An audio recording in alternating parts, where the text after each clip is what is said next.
All right, welcome back to Post and Clarity. I'm Joel. And I'm me, like me and you. As always, we have a special guest tonight. We we got an email from, I guess, your producer or someone who's putting you out there. Yeah. She's an attorney, but not just an attorney, but a divorce attorney, and also a yoga instructor. This is quite a unique combination. So she can, I guess, write up your lawsuit or your divorce papers, and also help you breathe after. Yeah. So Yeah. welcome, Sarah Intelligator, also Interrogator. Interrogator. I've been called that before. So yeah, whatever.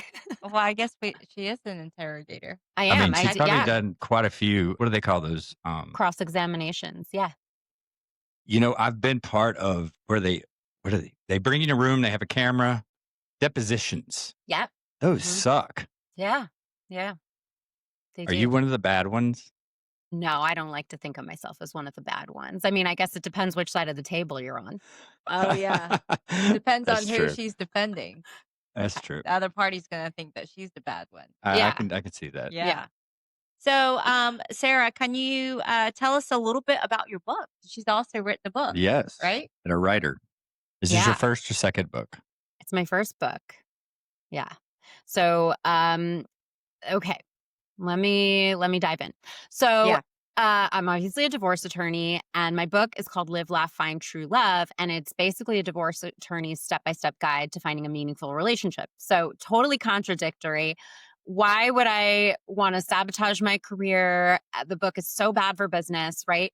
Well, I have been divorced. I'm remarried happily now, but I watch people go through divorces every single day. And divorces are obviously really financially and emotionally costly. A lot of times they involve children who are dragged through really, really horrible things by their parents, and they Yeah. suffer for it in the long run and in the short term, but really in the long run. If I could prevent anybody from going through that, and specifically from children from having to go through that, to hell with my business. I'm fine with that because I think that it's really important that people find meaningful relationships and don't get divorced. Divorce sucks. Yeah. Yeah, you're trying to think of the next generation. When I hear that, I'm like, it sucks now, but it's the children. It really Yeah. is. And I don't understand people that don't get that. Yeah. Like, put your differences aside. Be cordial. I've been through it too. Divorces suck. And it was rough to just keep my composure for the kids constantly. So I'm with you. And Yeah. and you're never going to go out of business. So Well, don't I worry about that. stayed in a miserable marriage just just because of the kids. Yeah. Yeah. And that's not uncommon. I see it happen all the time. And, it's great if people can do it and still shield children from the conflict. But a lot of Mhm. times what happens is that the conflict spills over and Yes. it's still there, and the kids are witnessing and they're taking it in and they're learning how to interact with people and how to show love and how to be loved and all this stuff. So, in your opinion, which is worse? Staying in, I mean, they're probably really bad, but staying in a miserable marriage just for the kids or getting an awful divorce? So I'm going to give you Because the lawyer both, answer. I mean, the kids will be messed up either way. Yeah, the lawyer answer. I don't I don't think they'll be messed up either way. I think that I'm going to give you the lawyer answer, which is it depends.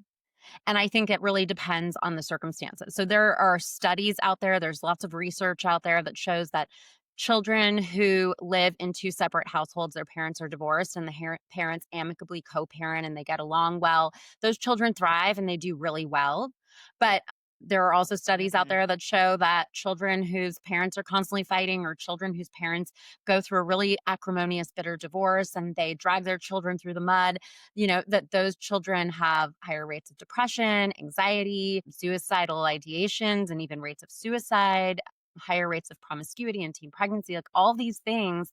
And it comes down to the choices the parents make. So, yes, children can live super happily in two separate households if the parents can amicably co parent. And then the problem becomes if two people got along really well and were able to navigate co-parenting really effectively, then they probably wouldn't be getting divorced in the first place. So now you're asking people to suddenly get along when the reason they're getting Right. divorced in the first place is that they can't get along. So it's kind of Right. an ironic thing, right? Right. Right. Yeah. We always look for the positive, and the I'm just as you're saying that, like the ability for a child to cope with change in Mm.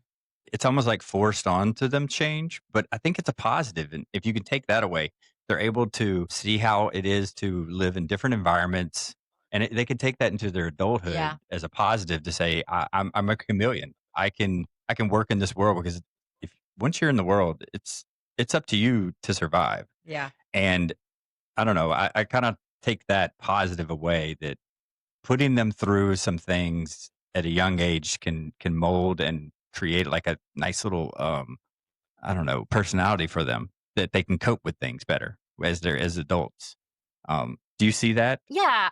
I as a mean, positive? yeah, I think there's definitely some utility to that. I think there's validity to it that you know, everything in life offers us a lesson, and it's really just how we choose to look at things. And this Yep. is like me putting on my yoga teacher hat here, right? And so if we use I have many different hats. If we use this divorce as kind of an opportunity to teach a beautiful lesson about fluidity and being flexible and understanding that life is full of change and how do we deal with adversity in a positive way.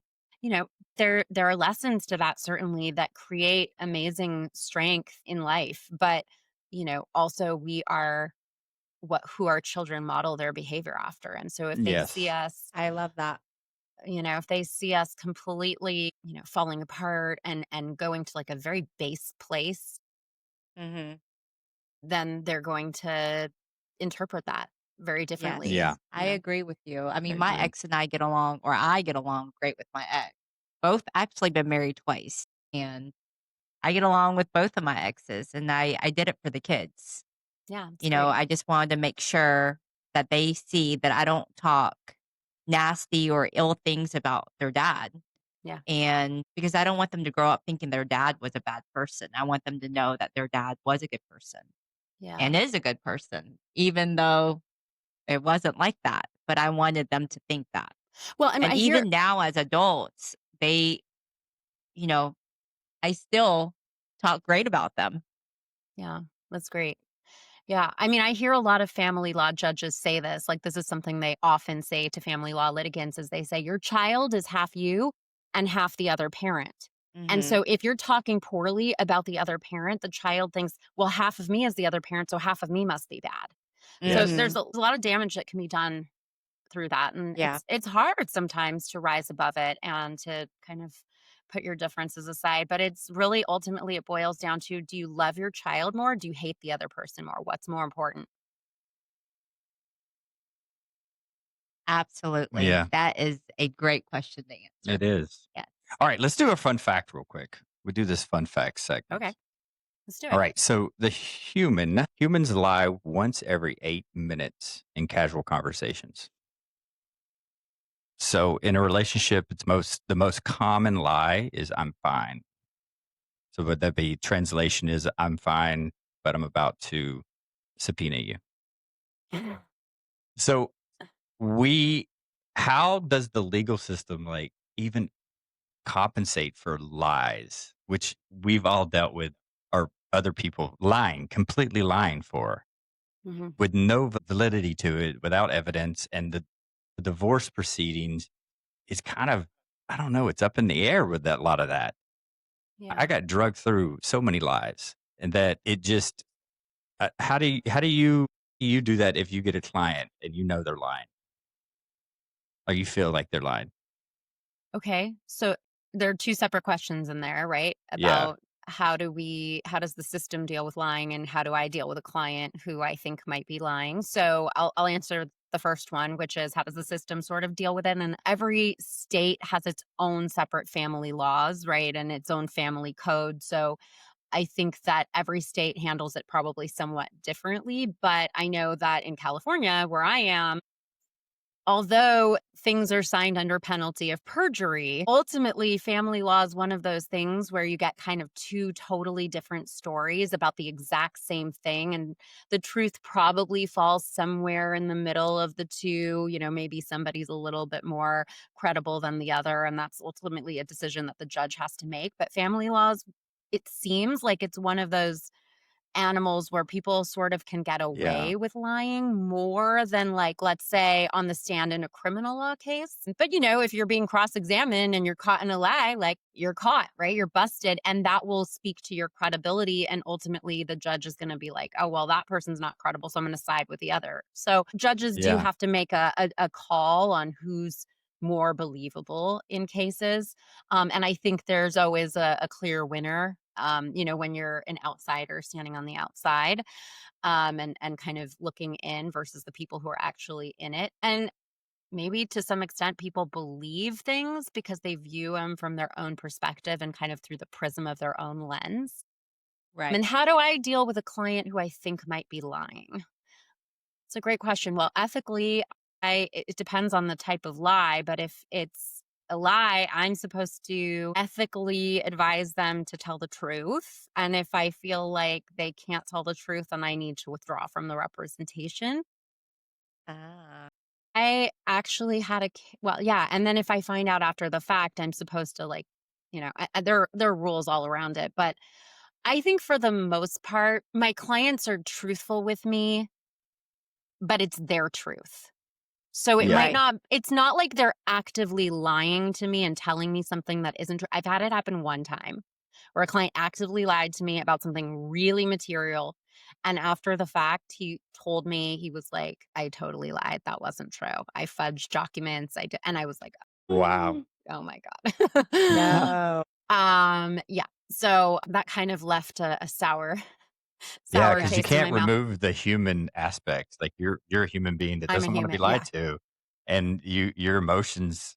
You know, you sound like a person that can process their emotions pretty well, though. So Yeah. compartmentalizing it and seeing it from their perspective. Okay, I get what you were doing. Yeah, it upsets me right now, but I'm just not going to represent you. He wanted to win, and it didn't upset me so much as I really pride myself in being very honest and forthright, and my reputation in my career is very much about that. Like, I'm not one of these kind of like shisty attorneys who's going to weasel and lie and do all kinds of weird underhanded things. Like, I'm very, like, Yeah. upfront and blunt and transparent. I pride myself in that because that's my reputation, and you only get one reputation, and family law is a very small community in a small world. People kind of know each other. The judges know you. So when somebody puts me out there and I'm kind of doing their dirty work and they're using me to do their dirty work on their behalf, and it could potentially tarnish my reputation, that is more upsetting to me than the fact that I was personally lied to. Like, I don't really care so much on that. Okay, I understand why you did it. You wanted to win, and you knew that if you lied, you might lose. I get that.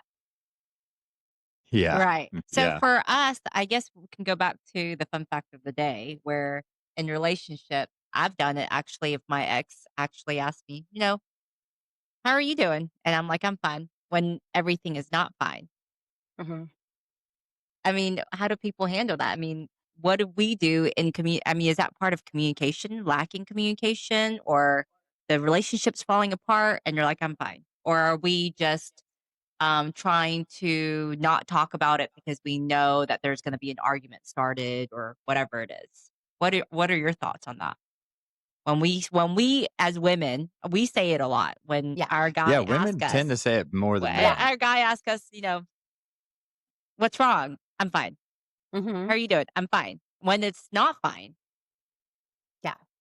what are your thoughts on that when we do that? I actually mentioned that in my book. Mm-hmm. Because Okay. it's kind of part and parcel of communication, which is Okay. such a big one, right? I talk about the foundation of a relationship, and I liken it to the foundation of a house that's supported by pillars. Mm-hmm. And the pillars that I break like relationships down into are honesty, trust, teamwork, communication, and respect. So communication is I one love of those that. pillars that Yes. supports the relationship. But I really think that communication is so complex because it's not just about how we communicate. It's also about how we listen. It's kind of like a two-parter. I think that, for example, are we respectful in our communication style? Are we I love that. honest in our communication style? Like the example I love to give, because I think it happens all the time, is you'll have a woman and she'll put on a dress and she'll go up to her husband or boyfriend and she'll be like, "How do I look in this?" Huh? And he'll say, "You look great." Now, does he actually think she looks great or not? And the question is, does he feel safe to say, you don't look great in that? And it's not necessarily you, it's just the outfit. And there are ways to say it. There are like 3 ways he can respond. He can say, "Ugh, you look terrible in that." He can say, "You look fine," even if he doesn't think it. Or he can say, "You know what? I have seen you wear so many things that make you look so much more, that are so much more flattering on you. You're so beautiful.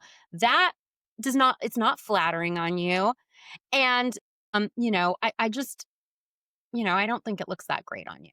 Okay. So obviously, number 3 was very respectfully communicated. It was honest. Now, how can a Yes. woman react to that? She can say, "Oh, I'm so deeply offended that you said that." Which what might be the right response if he was like, "Ew, that looks disgusting on you. Take it off." But if he communicates in a respectful and honest way, what she's doing is she's now teaching him, she's conditioning him to lie to her, to not be honest with her. And if we're Yeah. not honest in our communication, then we start to kind of either resent each other or drift apart. That's the "I'm fine," where it's not really communicating or expressing anything. It's kind of withdrawing communication. It's not being honest and truthful, because we know "I'm fine" doesn't really mean anything. I had my brother's best friend one time exploded on one of my very dear friends because she said, "I'm fine." And he goes, "What does that even mean?" He was like losing it. He's like, "That doesn't mean anything," because it doesn't. Like if somebody's saying, "Are you okay?"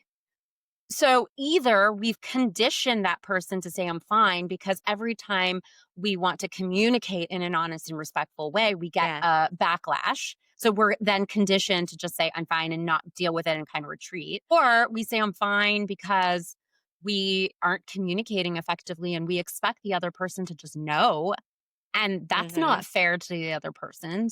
No. You know, if we want to have like a really honest, respectful, effective relationship, then we need to communicate, even if it's something the other person doesn't want to hear. And if you're asking a question and want a specific answer, that's also not honest, like real communication, because like saying, "Does this look good on me?" if you don't want the honest answer isn't fair. It's a Right. trap. I So love that. I think we're Joel and I talked about that today. We talked about he had said something and he's like, "Maybe I shouldn't have said that." I'm like, "No." I was like, "I want you to be honest with me. I want yeah, to hear it." I did yeah. not say I don't think I should have said that. Whatever. Well, I don't remember how the conversation went, but I you know, brought it up to say, "Hey, how did you take that? okay, that's what it was. How did you take that? Because this is how I meant it." And Right. it was like, "Oh, we weren't how I meant it is not how you took it."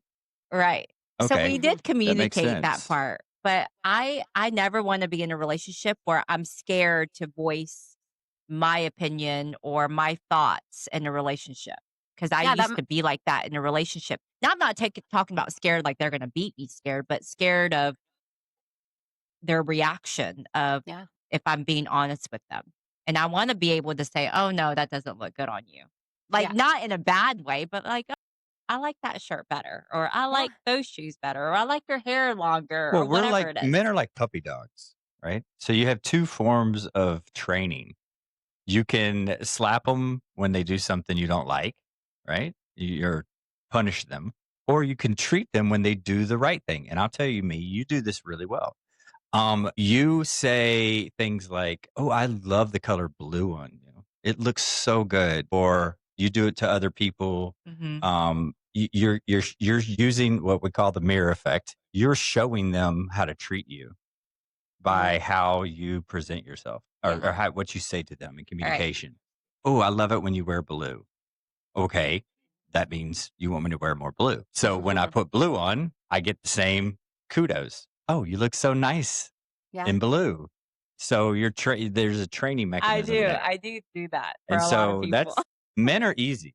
Just give us treats, you Yeah. know? Just give us treats, everyone. Respect us and say we do good. Yeah. Yeah. Good boy. Exactly. Good I boy. think in a great relationship, what you said about honesty, trust, communication, I think that's great because for me, in my previous marriages, what was lacking is that communication. I held it all in, and the more I held it in, the less I felt in love with them, the further apart I got from them Hmm. because there was no communication involved. It was Yeah. I got angry or whatever I felt that they did wrong, and I kept it to myself because, you know, I would communicate, but they would respond in a way where they were yelling and there was no it was lack of effort and communication where they were yelling and no it was always me trying to cordially talk to them. Hmm. And because of the yelling, I kept everything to myself. I was like, "Okay, I can't say this because 'cause they're gonna yell." So I would Right. keep it into myself, keep it, keep it, keep it, and eventually, what happens to me is I start pulling away from them, and I fell out of love with them. Yeah.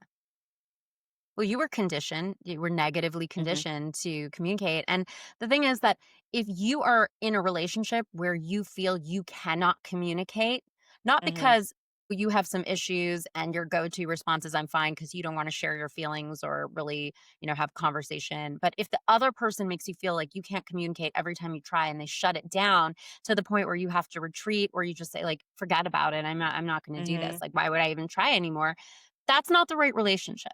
So this Right. is something that, yes, people, they're already in relationships, they might be stuck. But if you are in a relationship and you're not yet committed for life or you're married, like these are things that you need to be looking at so that you make sure that you end up in the right relationship. This is one of the many red flags that you're looking for. And it should Oh, appear yes. before you get into the relationship. It's not Yeah, something like suddenly like you get married and now the switch flips and, you can't communicate, right? right. Yeah. Do you think you should, in the beginning of a relationship, set up scenarios where you can kind of run the gambit on some of those scenarios just to see the reaction? I Oh, think it's a positive, to be no, honest. I think it's positive. no. I You think should, it naturally well, comes out it within does naturally, but I'm saying make a note. We talked about this. It's like a chart. You, one little red flag shouldn't send you off. Nope, they did this, so I'm out. shouldn't test In the them. big no, I'm saying you make a note of it, and you're Oh, like, that was interesting how they responded to that little Right. moment. I'm just gonna make a note that that's not how I communicate. And if it keeps going, then you look at it like, okay, this is a big red flag. I gotta go. Instead of just pushing it down, and being like, okay, now I'm just gonna condition. I can't ask her about this, or she can't say that to him, that way. It has to be this certain way. Cause then you're tipsy toeing around a relationship and that person doesn't even know you're doing it. I fell into that. I fell into so I love the book, The Power of Now.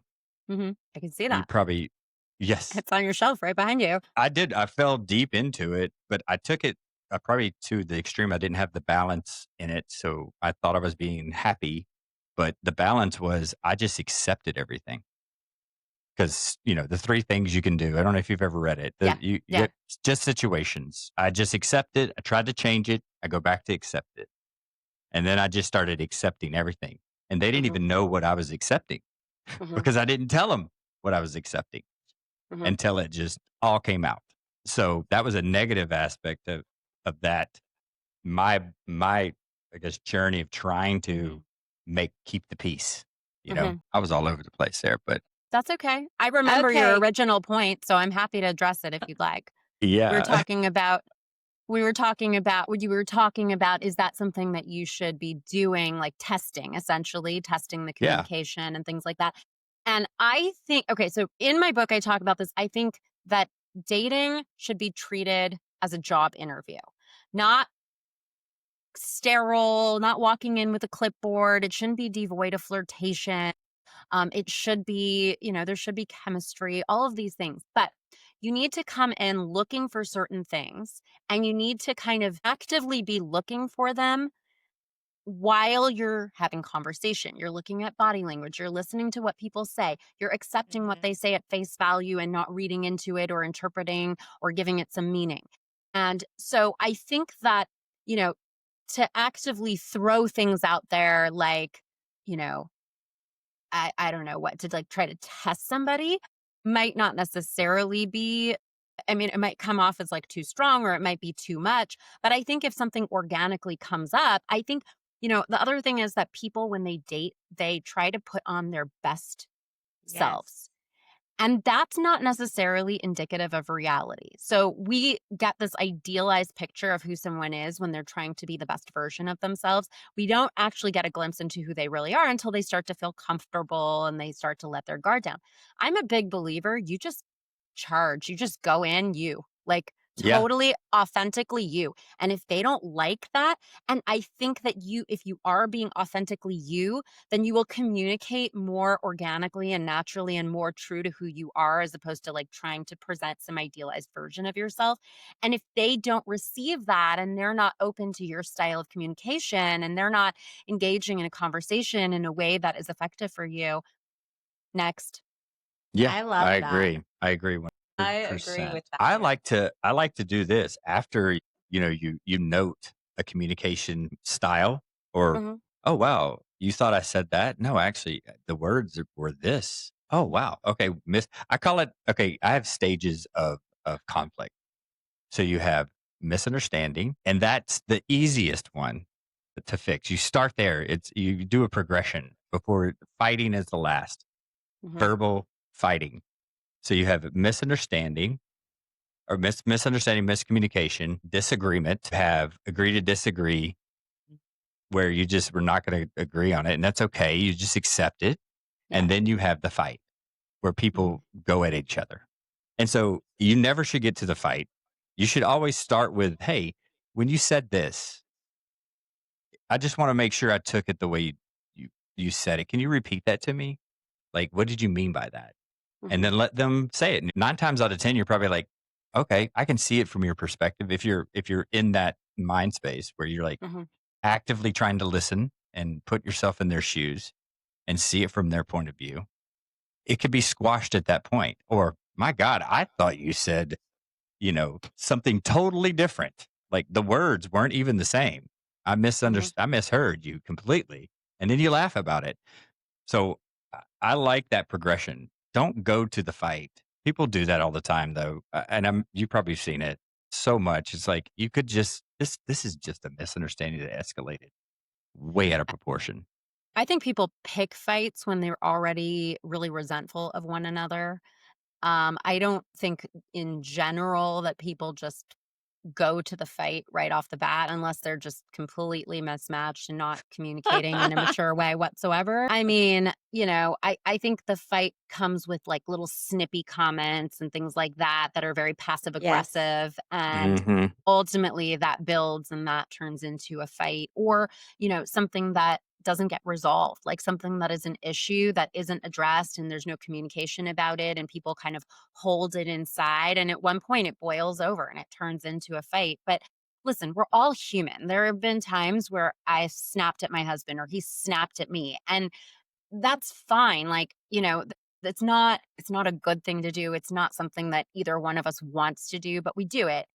And when we do it, it's kind of like, oh man, I'm sorry, you know what, I shouldn't have reacted that way. Or, it's like we're all human, but it's how do you acknowledge it after the Yes. fact? And are you respectful? Even if you are disrespectful in the moment, do you justify being disrespectful or do you apologize for it and acknowledge that that was disrespectful? Because that's how you maintain respect. Is Yeah. not like because, oh, one time you were disrespectful. We're all going to be disrespectful every now and then. But how do you recover from it? It's like you acknowledge that you were. Yeah, Yes. can you humble yourself and be apologetic and not defensive? I did this because you did that, but that's why I snapped. It's like, no, you have to remove the apology from the disagreement. Yeah. You have to apologize for that, just that. And you can Yeah. still have a conversation about the disagreement. That's Yeah. separate. Yeah. Your snapping has nothing to do with the disagreement. Or, And this is really important if you have children because your children model their behavior after you and they mirror how they resolve conflict after you. So if they see you and your spouse constantly snapping at each other and treating each other like that, you're adults. You know where that's coming from. You understand what is underlying that conversation or that anger or whatever that moment is. But your children don't see it that way. And like I had my son say something like, he's 5.5, and he said, "Mom gets upset when dad argues with her." And like, my husband and I don't argue, Yeah. like we're not. And I was like, what? Like, what do you mean? And it's because sometimes when my husband wants me to, like, he wants what's best for me. Uh-huh. And he like sees that I'm very like stressed out or whatever, he starts offering solutions and suggestions.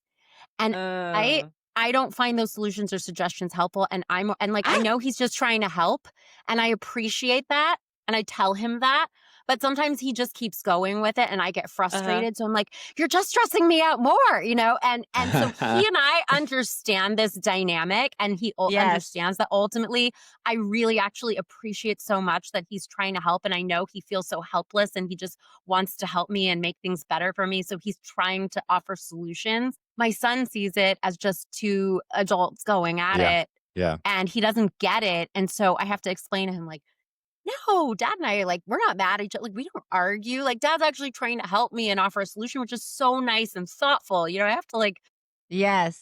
so I Explain. What are your thoughts on yeah. so this happened the other day. All right, so anyways, we're dating, Okay. but we're Cat's out the just bag, huh? No, I'm Thank kidding. you. well, yeah. We started podcasting before we started dating. But Okay. well, we dated a little bit, we broke up. Mhm. We Workplace podcast romance, I get it. hosted. This is like the whole Yeah. Coldplay thing, yeah, I get it. Yes. Yes. Yes. Mhm. Awkward. No. Yeah. But the other day she was telling me something that was difficult or that was happening, and I said, "Hey, is this a listen moment or is this an active want my participation in resolving the moment?" And she was like, "Thank you for asking me. This is just I really want your opinion. Great. Mhm. Let's go. Here's what I Mhm. would do." So I'm one of those people, like, I grew up in a household where there was a lot of screaming and lots of, I mean, there was abuse, obviously. Like, I grew up in the foster system, so there's a lot of yelling, abuse, whatever it is. And so I've gone the complete opposite way where I don't want to yell. Like, Yeah. I'm very calm, very patient. I don't think I've ever yelled at my children. Like, I'm one of those people, or yelled at anybody, really. I've never seen you raise your voice I other just than but I don't raise my voice. I mean, my kids know when I'm upset because I'll let them know that I'm disappointed. I'll say, "I'm very Mhm. disappointed right now at you. This is what you did." But, really in a relationship for me, and I said that I was never gonna settle again. Mhm. This is my 3rd relationship, basically. I'm not getting married, but, like, slow down. communication is key for me because I voice everything that I feel. Like, whatever I'm feeling in the moment, I voice it. And I think because I said I will never lack communication again in a relationship. I'm never Yeah. gonna hold it in. What I'm feeling at the moment, if he's making me angry about something, I'm gonna say it. But there are a lot of times where he said something and I misunderstood what he said, and I have to process that before it comes out of my mouth. And I said, I will never say something that I don't mean because there was a lot of times growing up where people were just saying things to me that really messed me up for a long time. And I will never do that to anybody. I don't want to say something that I'm going to regret 10 minutes or the next day or the next day. I want to process it and think about it before, and I want to understand the other person's perspective of why they said what they said or did what they did. Yeah. I want to be able to understand it. And so, like, today we had a miscommunication. He had said something and I took it the wrong way. And he meant it a completely different way. And so I had to think about it. I had to be like, did he mean what he really meant? Or did I misunderstand what he said?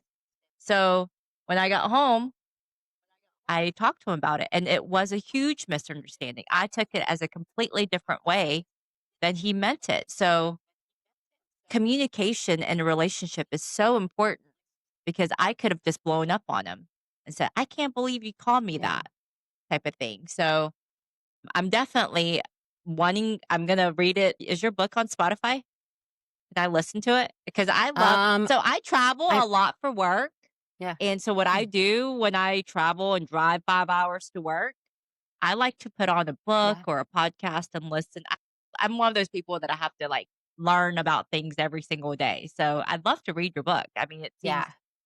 I've kinda just kind of chat GPT'd about your book. So I kind of got the summary, but I want to really read your book and understand your Okay. thoughts on love, life, and divorce and communication, trust.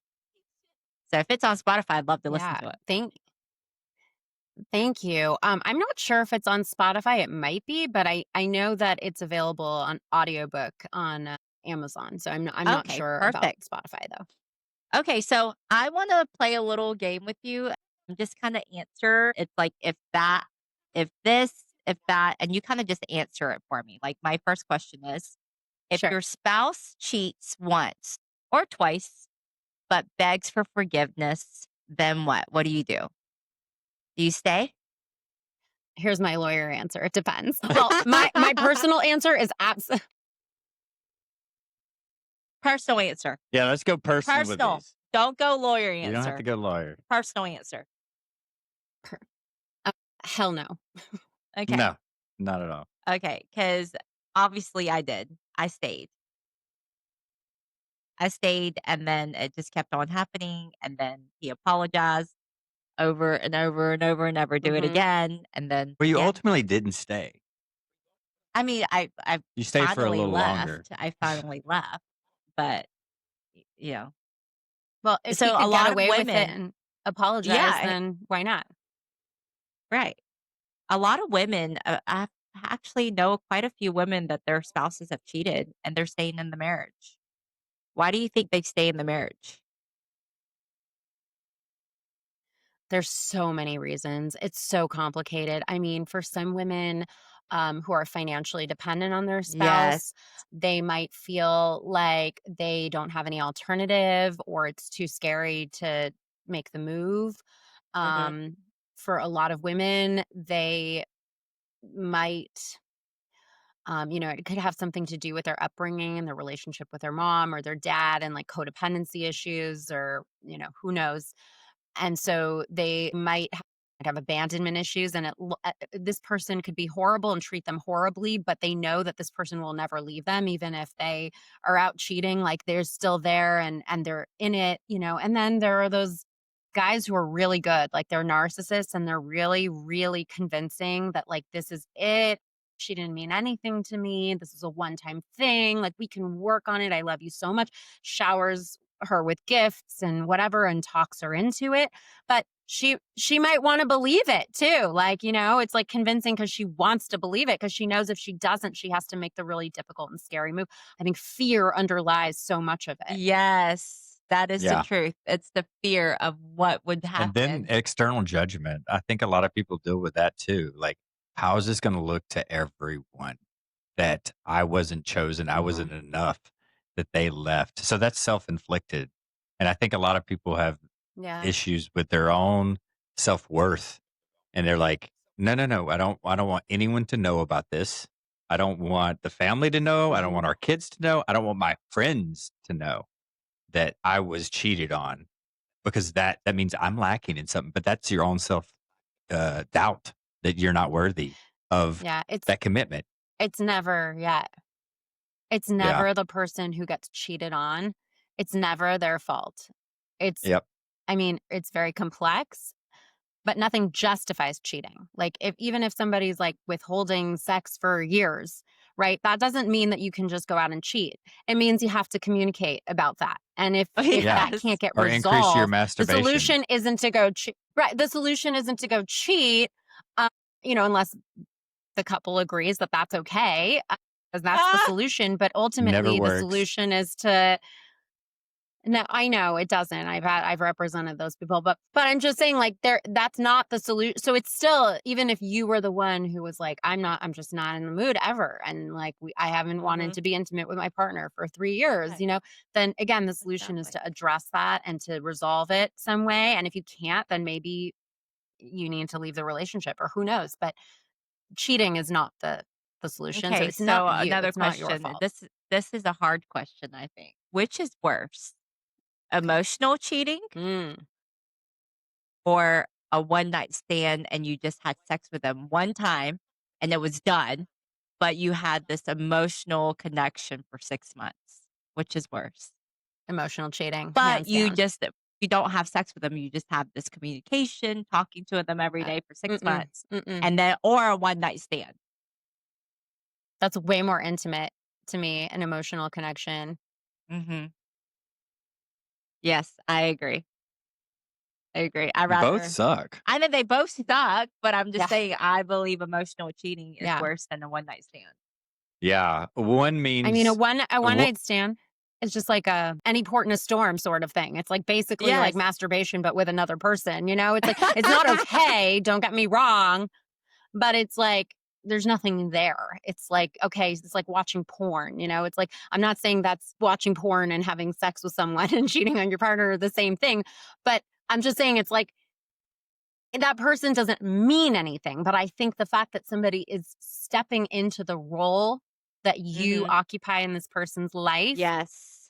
and taking over that role, that to me is way worse, Me way more too. hurtful. I yeah. agree. Yeah. The thing about one night stands, though, it's probably not the first or last time. Because if you're that No. weak in your mind that you can allow that to happen once, it's probably happened before, and it will probably happen Probably. again. You know, the odds are ever in your favor that person's going to be a serial cheater. If a one night stand, if the one you know about, so you can only prove what you Well, I've know. actually Well, this was admitted just on the a podcast. hypothetical. Yeah. Well, No. I've actually admitted in my podcast that after my ex-husband cheated on me and I stayed in the marriage, I had an emotional relationship with someone for a long time. For like, I don't even know, like Mhm. 6 months, 7 months. And I knew it was wrong in my head. Like I should have communicated what I was Mhm. communicating with him. I was, about my marriage. It sucked. And that's what I was communicating to him. Everything about my life, my happy news, everything was going to him. And I knew it was wrong, but I did it anyway because it felt good to me that someone was listening and giving me that attention with no yelling, really Yeah. listening to me. The communication was Yeah, of there. course. And that was lacking in my marriage. And so I continued this emotional relationship. And of course, I would never do that again, but I knew it was wrong, but I still continued to do it. Yeah. Okay. Okay. So what do you think, Joel? You want to do some rapid rapid fire? You fire. want to do some rapid fire? This has to be quick. You can't think about it, Sarah. Let's go. Okay, I'll be quick. Let's go. You got Let's to be go. quick, All right. quick. Go. Worst zodiac sign to date. Scorpio. Oh, thank God Sorry if I'm a anyone or Sagittarius. one of you is a Scorpio. Better Okay. the ghost. I or love fade out Sagittarius. slowly. Oh, You do? I'm a Sagittarius. aren't Aries the best though? I'm an Aries, so yes. I'm an Aries. Aries are the Okay, best. good. You're both Yeah. Aries? When's your Um, birthday? When's your March birthday? 30th. March 30th. Okay. Now I'm always going to remember your birthday. Have a good memory. Yes, she does. Can't Okay. get Go. better to ghost someone or fade out slowly. Ghost. Rip off the Band-Aid. That's right. I do that. First red flag you personally ignored.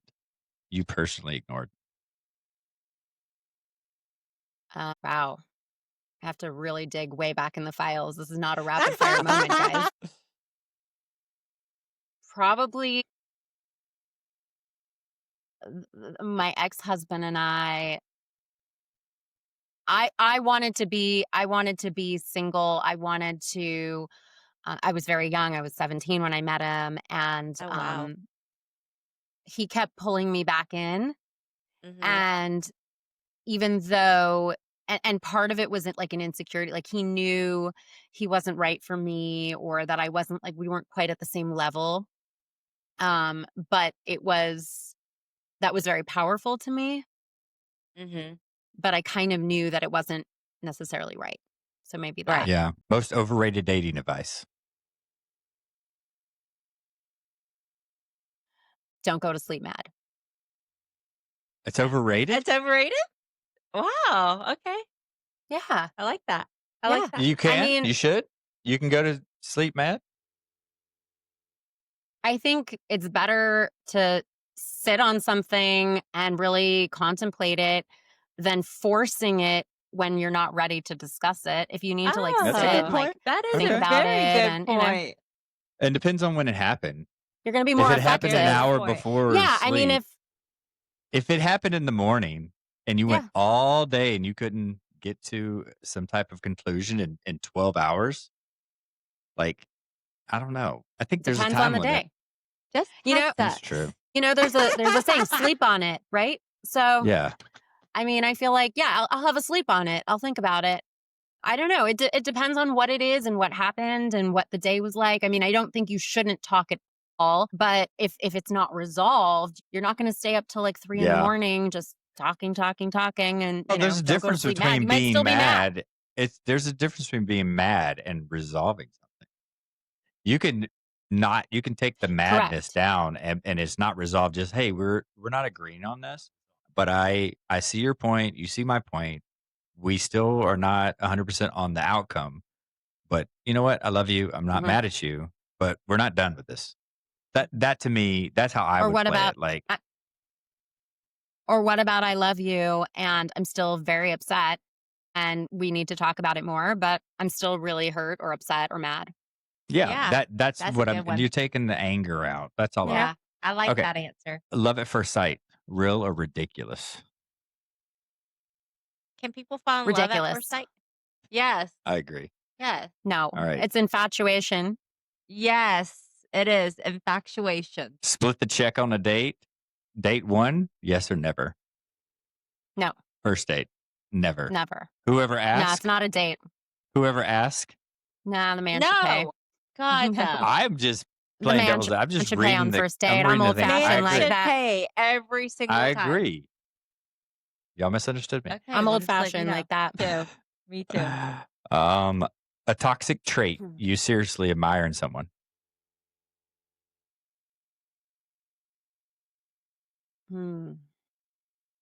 Admire. Mm, Toxic trait I know it's like an Um, oxymoron. you admired someone? hmm. What could it be? What's a toxic trait? What do I like about you that you have a don't- toxic trait? Do you know? Are there That's a any? I really mean, good these are the question. people. I mean, and if you don't, I mean, it makes sense. Some people like black cat energy, and that's a toxic trait. They just are Yeah. attracted to people that are unavailable. Yeah. I mean, I used to be because that was exciting and like cool. But I mean, after, dating and having all my experiences and doing what I do for a living, I think if there's a toxic trait, that's just a red flag. I don't admire that Yeah. for the Yes. most part. Me too. Yeah, they should have said previously. Ah, We should have said previously. Because we've all done Yeah. that. Oh, I then liked then black really. cat energy when I was younger. I loved the black oh cat yeah. energy. What do you mean? Like that aloof, like I like you, mean but recently? yeah, probably recently too. Okay, Oof. let's see. Is What's that what more you- painful, heartbreak or the paperwork in a divorce? Heartbreak. Okay. Most dangerous, a hopeless romantic or a serial dater? What's more dangerous? Hopeless romantic. God, I'm such a Than a cynic. All serial these dater. answers Yeah, I'm getting you are so are. cynical. You're killing it. Okay, well that was fun. I really like that. I did too. That was I Well, like can, those. what part of California are you in? Because I'm actually coming to California in November. I'm going for a Oh, conference. awesome. Yeah, I'm in Los Angeles. Oh, you I'm in are? Los I Angeles. actually been to Los Angeles a couple of times. Mhm. One for Master Chef when I made it on to Master Chef, and then one for vacation. That's so cool. That's very cool that you are in Los That's Angeles. awesome. Well, if I ever make it over there, because I work in oil and gas and I do visit lots of refineries. There are some refineries in LA, so I need to look Yeah. you up. Come say hey. I have some more Yeah. questions. Oh, you have more questions? Wait, Go where are ahead. we at? Oh, we're at 51. We got Hit like me. 10 Okay, minutes. Let's go. Let's see. What I like this little segment. Well, if you're thinking So- about the question, then I was going to ask her one question that I always ask everybody. Okay, go ahead. I know what she's gonna ask. Go Okay. ahead, me. So how long have you been married, Sarah?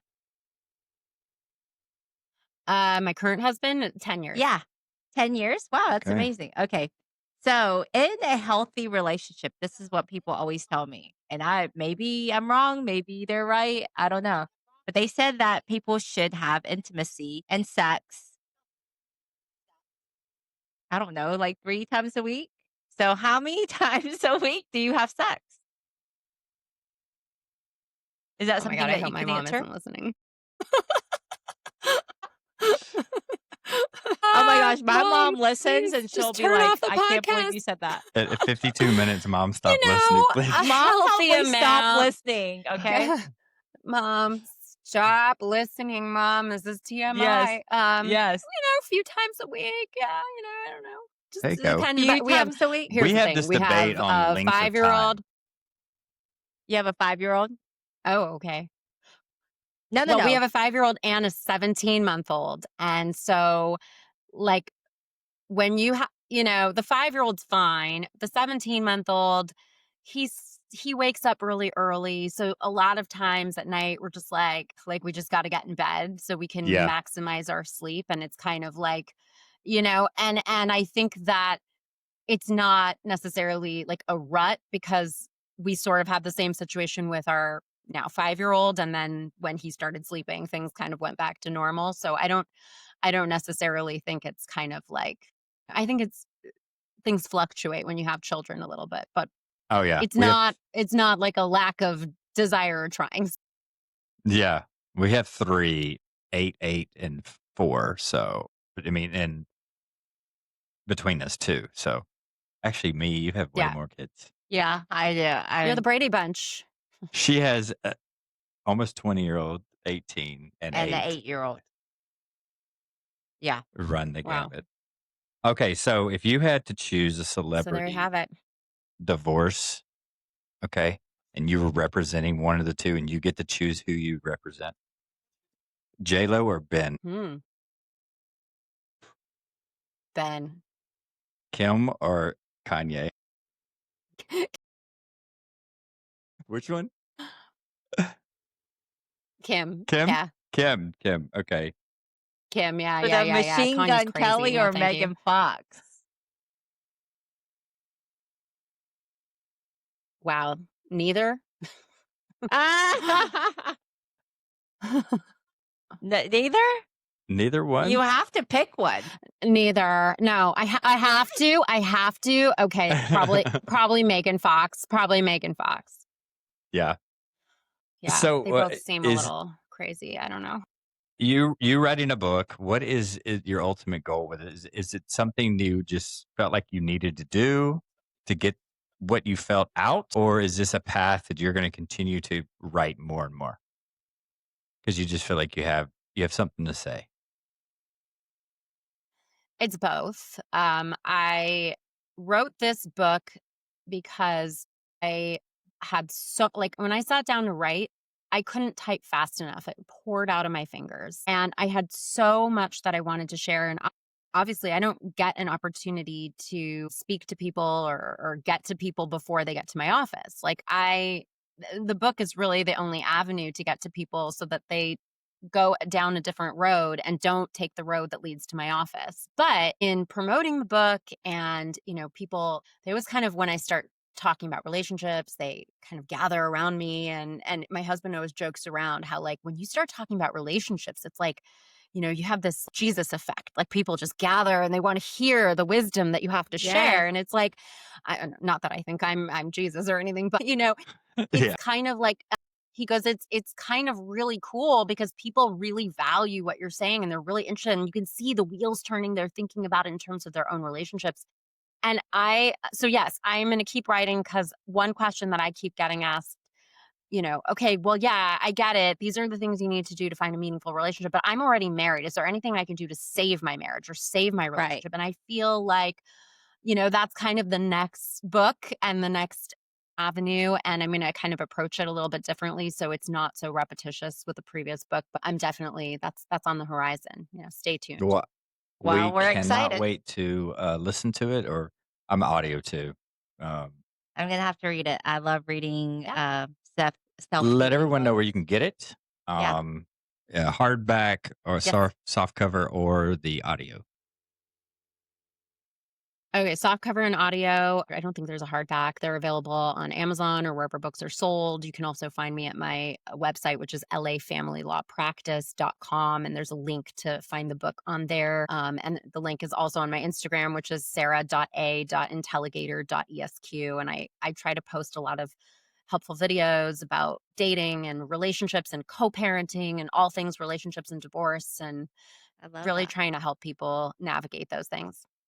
I liked your insight though. You can tell you put a lot of thought into how you present yourself. So I liked how you had a Thank lot you. of unique thoughts on it. Yeah. All the Thank you for different being on the show. questions. We really Yeah. appreciate it. Yeah. I Yeah. had fun talking to you. It's so Thank you. I mean, valuable to you just have like that. I'm a people. fellow Aries. Come on. Who are we kidding?